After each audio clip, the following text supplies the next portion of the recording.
করে নিচ্ছি, দিয়ে এর মধ্যে মাখিয়ে নেবো। এই দেখো এরকম একটা ডো তৈরি করে বুঝতে পারছো যে কতটা পরিমাণে নরম হয়েছে।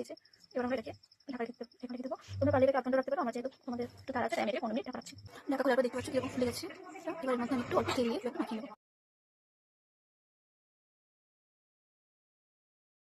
তাহলে নিয়ে নিচ্ছি, এর মধ্যে আমি একটু ময়দা ছড়িয়ে দেবো। ময়দা মাখা হয়েছে, এবার এটাকে আমরা ডিসে পেরে নেবো। কতটা নরম দেখতে পাচ্ছ, আমার ছোটো বড় মিডিয়াম মোট 11টা পিস করেছি। তোমরা এখানে নিচু সাইজ হলে 10টা পিস করতে পারো, যেহেতু 4 ভাগ বেড়ে হয়েছে।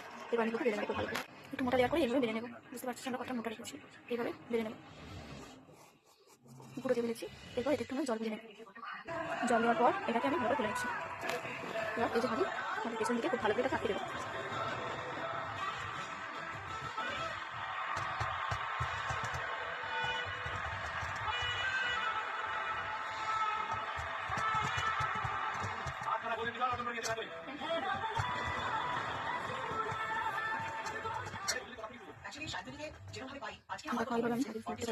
এটাকে আমি গ্যাসে বসিয়ে নেবো।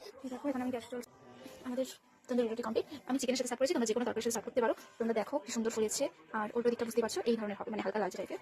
এবার তোমাদের একটু ছেড়ে দেখাই, এই দেখো এখানটাতে, এই দেখো এটা কতটা সফট হয়েছে তোমরা বুঝতেই পারছো। এইভাবে আমাদের তৈরি হয়ে গেছে তন্দুরি রুটি।